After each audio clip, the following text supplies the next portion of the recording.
Hello everyone. I really want to explain the concept of primary key and then foreign key in database design. As a data analyst, you'll be coming across this concept of primary keys. I mean, as a data analyst, or even as you are learning data analysis, you'll be coming across these primary keys and also what is called the foreign keys. It may be new to you, that's if you are still getting into the industry or you are getting into this particular topic, primary keys and foreign keys. Now, if I'm coming from the database design part, database is general, it's a general knowledge. I mean, those into IT or even database design, database administrators, web developers. I mean, there are different industries that uses database design. So it is not just specifically for data analysts, but as a data analyst, understanding how to design a database would help you to know how you can write queries to merge tables together. I mean, for data modeling. Now, I'll briefly explain primary keys and I'll also explain what is called the foreign keys. And then thereafter, we look at the differences between these foreign keys and then the primary keys. Now, these two concepts are fundamental in relational database design, and this is to ensure that there is integrity of data and then also building of relationships between tables. Now, if there are tables you would like to join, for example, we may have a student table, right? So let's represent a table this way. So let me draw a table. So let's say we have this table, and this is what is called a student table. Right, this is a student table. And then let's say we have another table called the courses. Now, let's call this courses table. Now, for a courses table, students are going to be enrolled into these courses. I want to explain what a primary key is. Thereafter, we look into what is called these foreign keys. Now, each of these students would have their unique ID. I mean, as a student that gets registered on or into a school, every student have what is called the registration number, and this registration number is a unique ID that represents each of the students, and each of those students are filed into what is called record. Now let's assume that the first student that came into the campus was assigned a registration ID of 1, then the second person, till we have to the fifth person. Now, each of these students would have their name. Let's just call it name. So this name is a column, and then they would also have what is called email. All right. Now, each of these students will also enroll in some courses.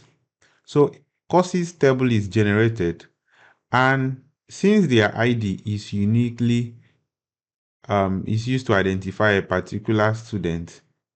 Now, let's now go into what is called the primary keys. All right, we call it primary keys. In some tables, you see it's represented with PK. So PK stands for primary keys. So primary keys is a column or set of columns. So if I present to you this particular table and looking at this, for you to identify what a primary key is or a column which can be used as a primary key, we know that column or that set of columns in a database table as that column that uniquely identifies each row. So in our case, the ID uniquely identify each of the records of the students. So it therefore means that we cannot have two users or two students that have the same ID in this particular table. So in this case, the column that is our primary key is what is called this ID. I mean student ID, right? In this student table. So every table can have only one primary key. Take note of this point. Every table can have only one primary key, and primary keys must contain unique values for each of the rows, and they cannot be null. So another point you should take note is that the primary key cannot be null. So in this table now, we have the ID here to be the primary key. So let's represent this with what? PK. So this is our primary key. And this looks like R. So is a K. So primary key here. And in the courses, we can also have what is called a course ID. Because of space, we may not really write the full name here. So we can have something like a course ID.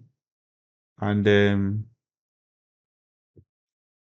or to say this is the ID of these students. All right, and then we can have another one, course name. So we can have course name. All right. And then we can have maybe say the unit load of that course. Unit load. So here, a student here, let's say ID1 with ID1 can enroll in a particular course. And let's just give the name of this course, let's call it data. Let's say this is data science. And this same student, with ID1 enrolled in another course, and the course is graphics. And then student with ID2 enrolled in another course, and that particular course, let's give it a name. Let's call it architecture. And then we have number 3, number 4. So another student here, number 3, enrolled in architecture, and that's the same student enrolled in another course, civil engineering.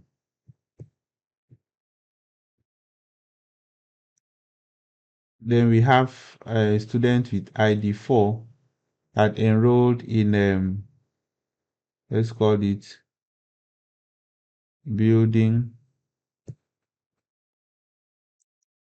technology. And then these are the different units. Let's say 2, 1, 1, 2, 3, 4. These are the different units. Now, I would want to explain. Now we've understood what a primary key is. The first key is that primary key must contain unique values, so they must be unique. They don't repeat each other. You cannot see repeated values here in a primary key. But in foreign keys, you can have these values duplicated. But one of the things you should know in a foreign key is that it establishes a link between the two data. In this case, we have a student ID. We also have what is called a student ID.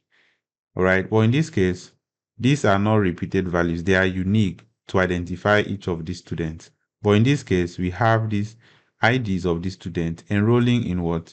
In multiple courses. For example, this guy here with ID of 3, all right, enrolling in architecture and civil engineering. Okay, just here. And then let's assume that the name of this person is Frank. So Frank enrolled in architecture and civil engineering. So understanding what a foreign key and a primary key will help us to know how we can model this data and which of the columns to use when we are joining. Remember that when we are working with column joins or table joins, you would have to set a particular column that you join these two tables on. So in this case, if we are to write queries in SQL or using Power BI during our data modeling process, we would have to join these two, which is the ID from a student's table and then this ID also from the courses. Right thereafter, in the next topic, we'll be looking at what is called cardinality. How do we build relationships and the different types of relationships that we have when we are modeling our database. So I believe you've understood this key concept. Now, another thing I want to explain about foreign key is that it refers to the primary key in another table.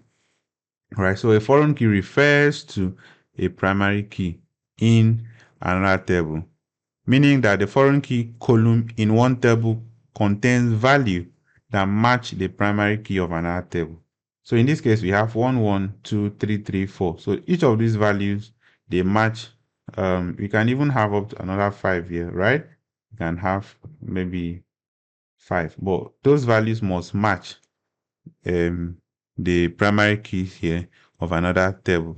So foreign keys are used to enforce, referential integrity, meaning that they ensure that the relationship between the tables are maintained correctly.